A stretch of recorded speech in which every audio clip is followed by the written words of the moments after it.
Hi, this is Eric Martin with Board Game Geek. I'm here with Jamie Johnson from Serious Pulp, and we're looking at a prototype copy of The Seventh Continent by Bruno Sutter. Bruno Sutter, yep. And this is a game, I know it's like an exploration game. What you're doing here. To put it as simply as possible, it is literally, if you remember the old books where you are the hero, fighting fantasy novels by Steve Jackson, that sort of thing. Yes. This is a cardboard game adaptation of that. Okay. So it's very big, it's quite long, and it's quite the epic adventure. Okay. That you decide everything you want to do when you want to do it. And it's only one player? Oh no, it's 1, 2, 4 players. Okay. With more, this is going to be a Kickstarter project. So depending on how well the campaign goes, we're going to try and get more players in. But as you're about to see, the mechanics can be quite sensitive depending on how many players there are. Okay. So it's quite a lot of work to make it work. We've got it to work with 4. We're going to try and get a 5 player mode in, because we know a lot of people appreciate 5-player mode, but we'll see how it goes. Okay, so what's the nature of gameplay? What are we trying to do here in our exploration? So basically, the game is called The Seventh Continent because you are explorers who have discovered the 7th continent in the world. I thought there already were 7. There is now. Okay. This was back in the day anyway. Okay. So, that's right. basically you were part of the first exploration party to go and discover this new continent. Okay. You go, you do whatever you have to do, then you come home, but you're plagued by nightmares, all that sort of thing, and you just have this feeling that you have to go back to the continent, otherwise it won't stop. Basically, you've been cursed, and you have to go back to the continent to break that curse. Okay. On your way back, something foul befalls you. There are many ways you can start the game, and depending on which one you choose, you start in a different area with different settings. Okay. But the main objective of the game is to find where on the island, where on the continent, is the way to unlock your curse. Okay. For example, this is the curse we use for the demo games. It's the Voracious Goddess. There are 4 curses in the base box, and there will be more available with the different expansions, different add-ons, all that sort of thing. Okay. And each one has a specific way to unlock it.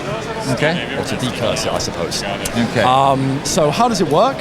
Just like in a fighting fantasy novel, you start with page number 1. Page number 1 has some flavor text to it. You flip it over, and you're good to go. So you put your character down, and then literally the adventure, however you want to pursue it, is up to you. Okay. So this is, you wake up after having your ship or your plane has sunk, whatever, and you wake up on this island. You don't know where you need to go, you don't know what you need to do, you just need to survive and somehow find out. Okay. So you're going west, north, or east? Are you going west, north? Are you going to explore the mountains? I've met it before. Do you want to make use of the stone? Because some cards will have resources to make objects, which are contained in this deck here. Now, this is the action deck. In here, every time you want to execute an action, you pick a certain amount of cards. The stars on the cards, allow you to determine whether you've managed to succeed at your action or not. Okay. When you've decided, you can then keep one of these cards in your hand and then use it for whatever's indicated here. So these are item cards. So you've got a walking stick. It allows you to walk further and spend less energy. A shovel, which has multiple uses. You can use it in combat. You can use it to break down doors. You can use it eventually to dig a hole as well. There's loads of different actions. Twigs can be used to start campfires. And then you have things like memories. These are just action cards you can play for different effects. Okay. And you have modifier cards as well, which allow you to influence any action you're undertaking. Okay. This deck is also more or less your mental and physical energy. So when it runs out, bearing in mind that you will shuffle curse cards into this deck, when it runs out, as soon as you draw a curse card, you die. So the game, just like in fighting fantasy novels, it can be a bit brutal at times. It's definitely not an easy game. Okay. It's quite the epic adventure, but the entire thing features a sort of, I want to say, video game influence save system, right? Which makes it, one, really easy to pack up and get back out again whenever you want to finish playing. And if you die, you just go back to the last point and carry on and try again. Okay. So what does the exploration look like? Right. As you're doing So this? you put this first card down. These are directions you can take. So whenever you've got a direction you can travel in, you put down a mystery encounter, like so. Now these are totally random events. I have no idea what's on them. If you want to explore in one direction, you flip one over, you resolve it, and then you place down one of the cards from in here. Okay. For example, here it's going to say if you go west, you take card number 3. There's card number, there's card number 3. But only if you go explore it. If you do this action, then you take card number 5, that sort of thing.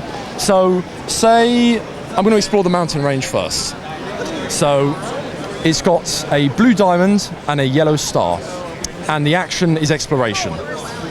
The blue triangle is how many cards I have to take from the deck to use that action, and the star is how many successes I have to get to execute it properly. Okay. So there it's marked 1+. So I have to take 1 card, but I can take more. There's no point in taking more because I don't need any successes. I just need to use energy. I'm literally walking up a hill, more or less. So it's not that difficult, but it does take energy. That being said, I can draw multiple cards. That way I can choose which one I want to keep for my hand. But we'll draw 1 for this example. I take the walking stick. I don't need any successes, so it's an automatic success. I take that one and put it in my hand, so I can make that walking stick later if I want to.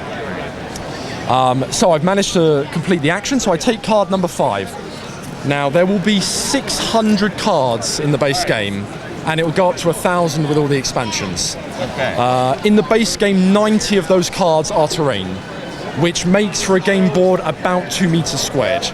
Okay. So it's a pretty big terrain. So we take card number 5, which has the flavor text on it, and we flip it over. And that's another event you can resolve.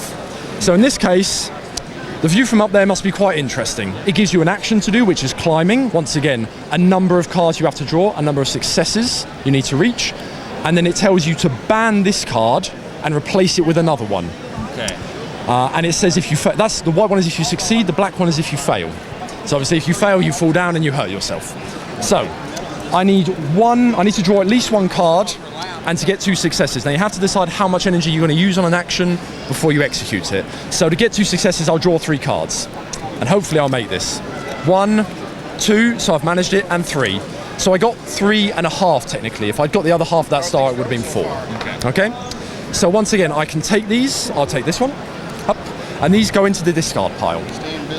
Now, I've managed to complete this action, so I use the white square, and that symbol means to banish card number 5 and replace it by a yellow one.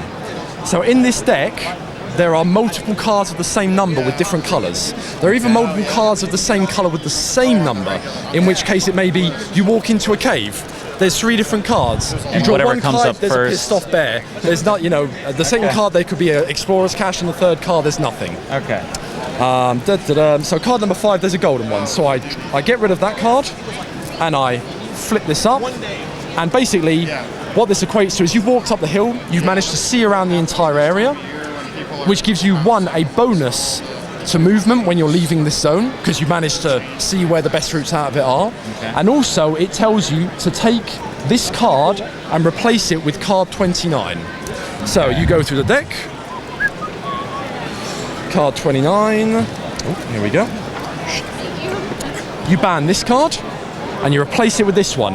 Now, because you've gone up the hill and you've explored, there's now another option to lead from the south of the area, which gives you another route through the world. Okay. And it's these sort of actions that the entire world is just full of these kind of things that modify it. Golden cards are really important. The best example I can give is a temple. You walk into a temple and there's a lever on the floor. Do you pull or do you push the lever?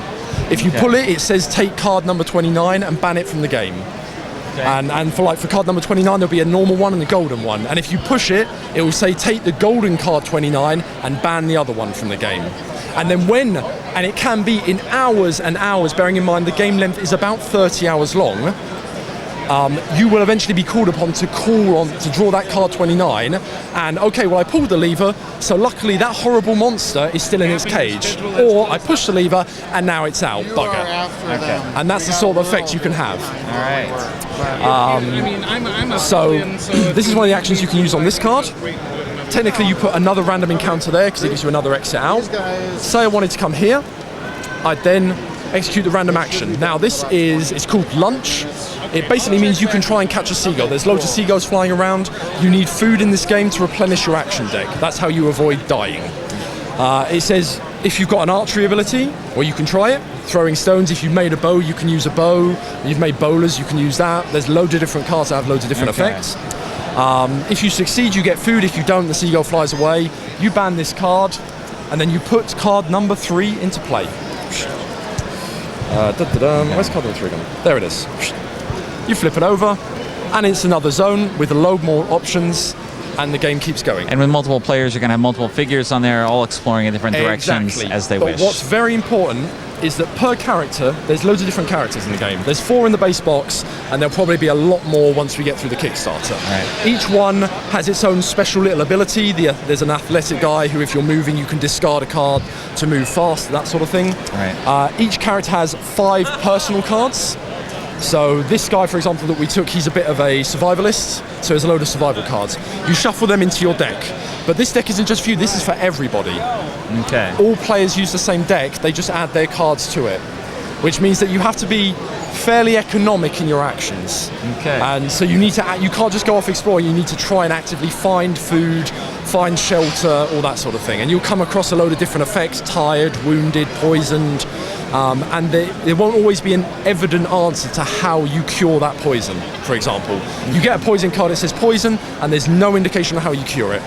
Okay. You just eventually you may find a card or a you don't. plant, or you don't, and you suffer the consequences. It's right. really expansive like that, like the old fighting fantasy books. I'll be able to pronounce that properly That's eventually. Now, one of the references, another one to fighting fantasy, is, for example, if we go south here, we get to this card. Now, anybody who's played the old fighting fantasy games knows that there were hidden ends to some of the books, or hidden parts, little enigmas hidden in certain texts, which basically told you to go to a certain part of the book. And unless you were really clever and you saw them, you would never be able to discover these hidden parts. Right. And this is the same thing on these cards. There are little enigmas hidden on them. Sometimes you'll find them, sometimes you might go through the entire game and not realise they're there. This one is a really evident one. If you look, it's got 014 inscribed into the ground. This is the demo version of the game, so we've made it a bit more obvious. Right. In which case you go, oh look, it's card 14. So you go through card 14. Up. There it is. Oh, there it is, sorry. And you replace it with that one. And lo and behold, you found a little thing, which is another action, which will have other things you can do. All right. So just whole world to explore. It is a whole world to explore now. Or a continent, It's, as it were. The board is huge, and the gameplay, like I said, is about 30 hours long for the base box. But don't be afraid, because like I said, there is an intuitive system. Right. Here I haven't got the box, so I'm going through all the cards by hand, but the actual game itself will have a properly thermoformed box, which will keep all the different Right. cards separated, so it'll be easy to find. Yeah, you got to keep 600 cards organized. Oh yeah, because there's a lot of cards. All right. But it's all set up properly, so it's not that difficult. All right. Well, thanks very much for the overview. My pleasure.